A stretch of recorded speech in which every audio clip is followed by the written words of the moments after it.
कुनै पनि फोटोको ब्याकग्राउन्ड बदल्नका लागि सबैभन्दा पहिले बायाँ तर्फको माथिल्लो भागमा रहेको यो लासो टुलमा राइट क्लिक गर्नुपर्छ।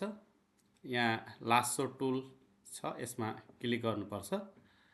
यसमा क्लिक गरिसकेपछि हामीले यहाँ भएको फोटोलाई सेलेक्ट गर्नुपर्छ।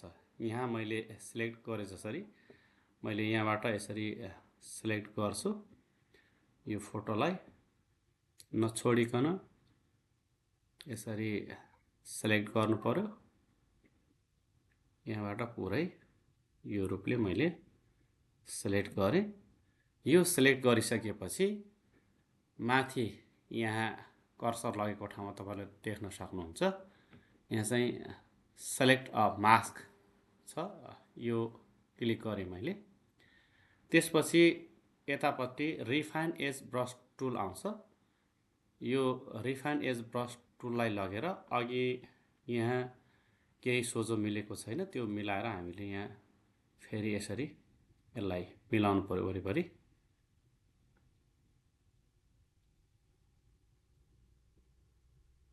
यो रूपमा मिलाइसकेपछि अब फोटोसपको दायाँ भागमा जहाँ यहाँ प्रपर्टी आएको देख्नुहुन्छ तपाईहरुले, यो प्रपर्टीको तलपट्टि आउटपुट टु भन्ने छ।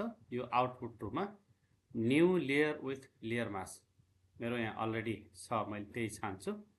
तपाईले यहाँ भित्रबाट new layer with layer mask छान्नुपर्छ। त्यसपछि ओकेमा क्लिक गर्नुपर्ने हुन्छ। ओकेमा क्लिक गर्दा यो रूपमा फोटो देखिन्छ।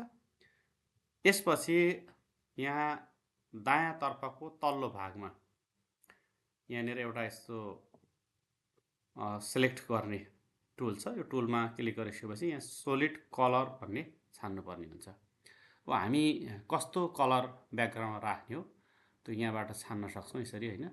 विभिन्न हामीले कस्तो राख्ने हो, फर इक्जाम्पल अहिलेको लागि मैले यो गाढा नीलो राख्दैछु है, यसरी गर्नु पर्यो। त्यसपछि ओके भयो हैन। अहिले तपाईहरुले के देख्नुभयो भने यहाँ लेयर देख्नुभयो तर फोटो देख्नु भएन।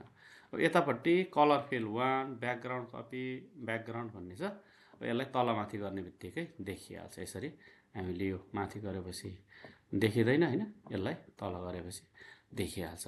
यसरी हामी सजिलै हाम्रो फोटोमा भएको ब्याकग्राउन्डलाई चेन्ज गर्न सक्छौं। यसमा मैले फिनिशिङ गरेको छैन, त्यो किसिमले अलि राम्रो देखेको छैन। फिनिशिङ गर्यो भने यो राम्रो नै देखिन्छ। यसरी तपाई पनि फोटोसपमा गएर कुनै पनि फोटोको ब्याकग्राउन्ड सजिलै बदल्नु होला। धन्यवाद, नमस्कार।